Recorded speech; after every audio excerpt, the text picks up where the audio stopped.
Unit 9, Day 5. Talking about tangents again, but we're also going to talk about something called a secant, and then we're going to talk about how these two things create angles. To review, you're going to need to remember two things from Unit 2 last semester. One is that vertical angles are congruent, and that means that if I have two angles that are across from each other, like these two, they're going to be equal to each other. And so if I knew that this one was 48 degrees, then this one would be 48 degrees. Same thing for these two, right? These two blue angles. If I knew that this one up here was 132 degrees, then this one down here would be 132 degrees. Another thing, and I don't have a space on here for you to write it, but another thing you should make a note of, maybe off to the side, is that two angles that add up to make a straight line. So if I get rid of these two for a second, these two angles, the 48 degree angle and the 132 degree angle, if I put them together, these two angles make a straight line.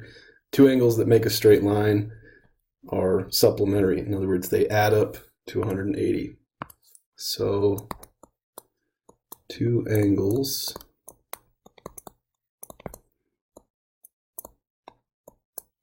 that make a straight line are supplementary. Okay, a secant.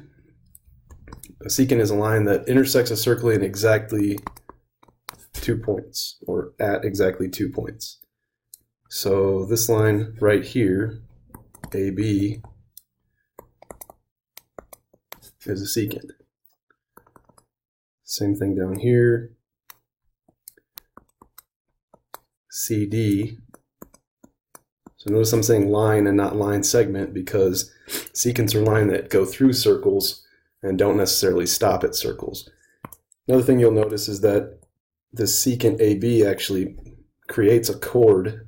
Chord AB here would be just a line segment because it has endpoints. Secant AB is a line, not a line segment, because it doesn't stop. Same thing down here with CD.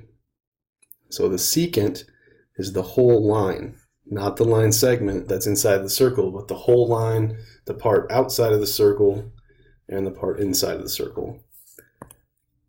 So AB is the secant. Line segment AB is just a chord. And then same thing down here. I have line CD, which is the secant, and line segment CD, which is a chord. So here's the first rule when we're working with secants. If I have two secants, right, I have AC and BD. If I have two secants that intersect within a circle, and so I can see that the two secants intersect right here at this red dot, I can find the angles that they create using this formula. So let me talk about what that formula actually means. If I want to know the measure of angle 1 right here, I can find it by adding together the two arcs created by the secant lines that created this angle and then dividing them by 2. Okay, let me be a little bit more specific here. If I know that this arc, if I know that arc AB, so let's say that arc AB is 160 degrees. Right, so let's say up here it said 160, and let's say that arc DC, let's say it's 140 degrees.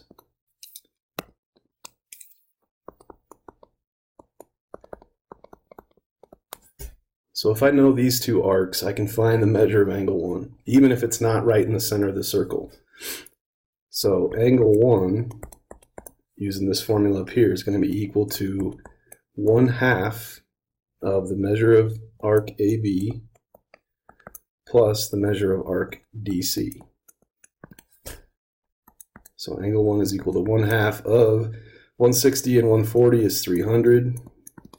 And so 1/2 times 300 would be 150 degrees. So that would mean that angle 1 right here was 150 degrees.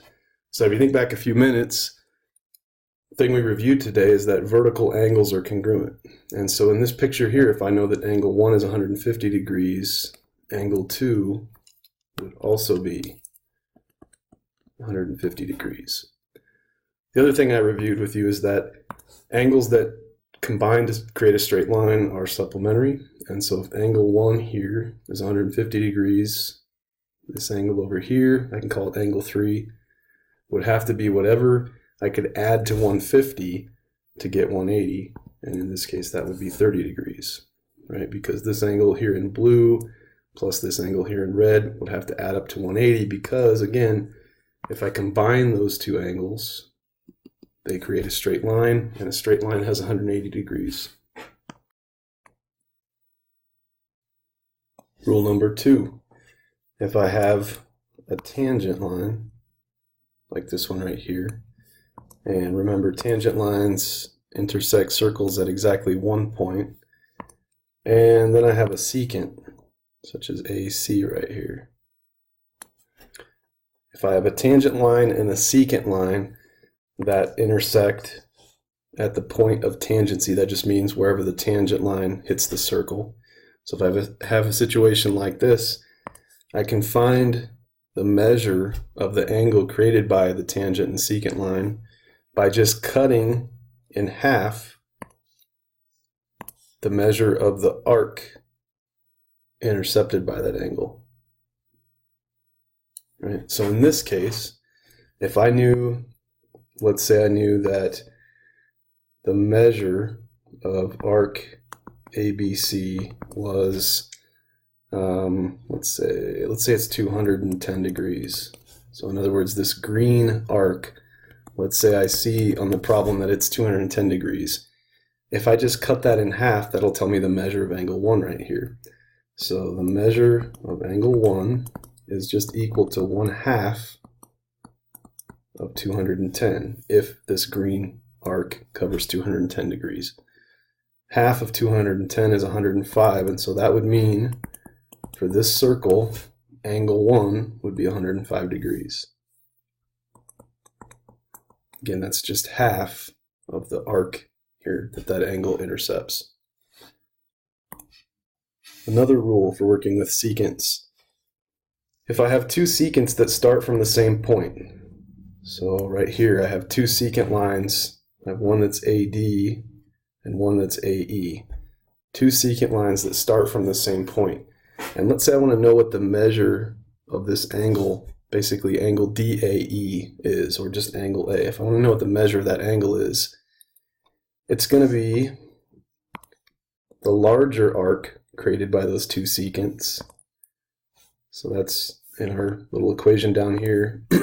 That's the measure of arc DE minus the smaller of the two arcs created by the two secants, and then cut in half.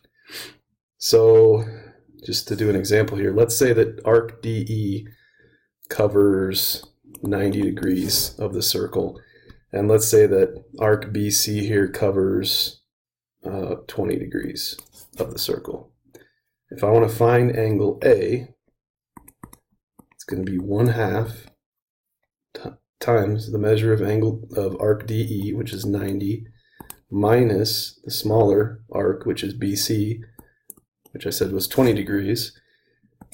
So that becomes 1/2 of 90 minus 20, which is 70. Half of 70 is 35.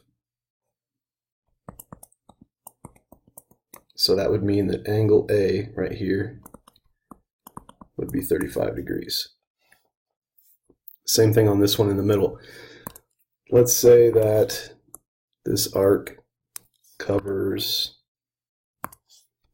120 degrees, and let's say that arc BC right here covers 70 degrees.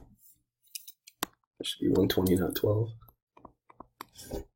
I'm just going to say the measure of angle A is equal to 1/2, which is the larger one, 120, minus the smaller one, which is 70,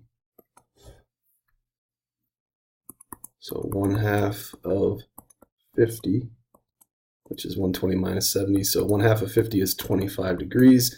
So that would mean this angle right here is 25 degrees. And same thing on this one. I have BC, oops. So I start with BDC, and let's say the measure of that arc is 250 degrees, and then I have minor arc BC right here. And I'm just making up values, but let's say this one, well, it would have to cover the rest of the circle basically, so it would have to be 110 degrees because these two, since they cover their entire circle, they would have to add up to 360. Just plug those values in, so the measure of angle A would be equal to 1/2 of the larger of the two, so 250, minus the smaller of the two, 110. 1/2 of 250 minus 110 is 140, and half of 140 is 70, and so angle A right here, 70 degrees. Okay, examples out of the textbook. Number 1 here wants me to find angle 1. That's that right there. This is just a situation where to find angle 1, I need to find the average of the two arcs that the secants that create angle 1 intercepts. In other words, angle 1 is going to be equal to half of 134 plus 86. So 134 plus 86 is going to be 220. So angle 1 is going to be half of 220. If I want to do half of 220, the easiest way to think about that is 220 divided by 2. 1/2 of 220 is the same thing as 220 divided by 2. That'll make it easier to do on your calculators. And what you'll find is that angle 1 here then would be 110 degrees. On number 2, I'm actually given the central angle. So I'm told that this angle is 126, and then I'm told that one of the arc measures is 108, but I'm not given the other arc measure, right? But I'm going to use the same formula. I just have different information, and so the algebra is going to be a little bit different, right? So what I know is that 126, the central angle, is equal to half of these two yellow arcs added together. So I'm going to call this one X for now. So 126 is going to be half of 108 plus X, right? So if I distribute that 1/2, in other words, if I multiply 1/2 by both of those two things, the next step here I would have 126 equals half of 108, in other words 108 divided by 2, so 54 plus 1/2 times X. What I need to do eventually is get X by itself, of course, so I'm going to subtract 54 from both sides here. That goes away. 126 minus 54, 72. So 72 degrees equals half of X. If I want to know what just X is, I need to divide both sides by 1/2. Or the easier option actually would be to multiply both sides by 2. So X is going to be 2 times 72, which is 144. So this angle right here, or sorry, this arc TS, is going to be 144 degrees. All right, here I want to know the measure of angle 2. This is one where I have a tangent, AB. So I'm going to highlight the tangent in yellow. That's this one. And I have a secant here, CB. When I have a situation like this, the angle created by the intersection of the tangent and the secant is just half of the arc of the circle created by those two lines. So in other words, angle 2 is just going to be half of 146. And half of 146 is the same thing as 146 divided by 2, 146 divided by 2 would be 73, and so angle 2 would be 73 degrees. I think this is the last type of problem here. Number 4, I want to know h. I want to know angle h. I want to know what this is right here. So when I have two secants that go through a circle and don't intersect within the circle, the measure of the angle at the point where both secants start is equal to half of the larger of the two arcs.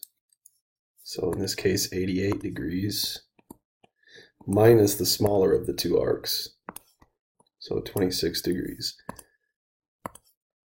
So what I basically have is angle h being equal to half of whatever 88 minus 26 is. So half of 88 minus 26 is 62. Half of 62 is the same thing as 62 over 2. 62 divided by 2 is 31. So angle h right here would be 31 degrees.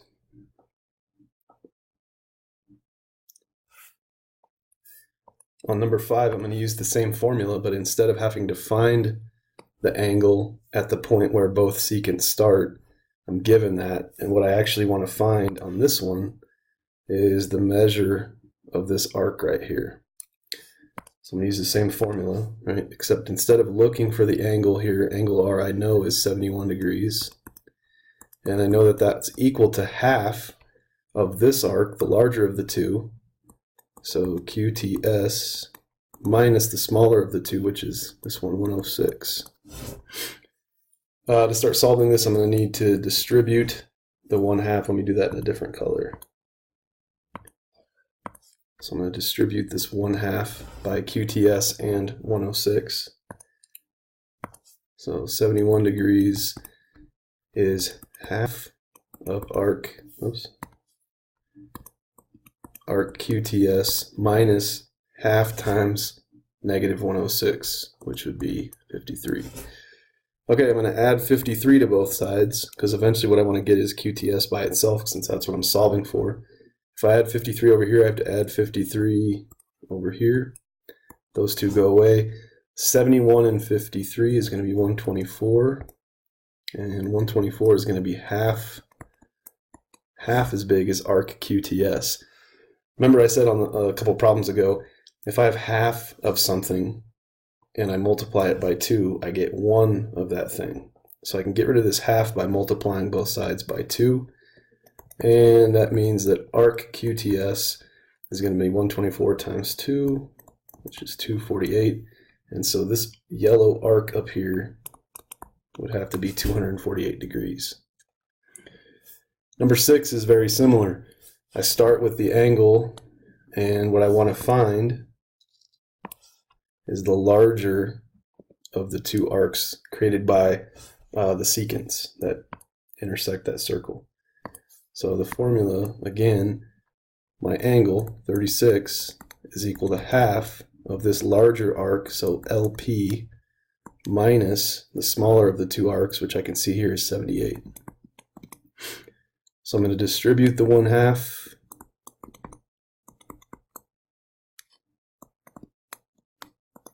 One-half times negative 78 would be negative 39. I want to get LP by itself, so I'm going to have to add 39 to both sides. Those go away. 36 and 39 is 75. So 75 is equal to half of arc LP. When I want to get rid of this half, I'm going to multiply by 2 on both sides. And so arc LP, 75 times 2 is 150. And so this arc out here be 150 degrees.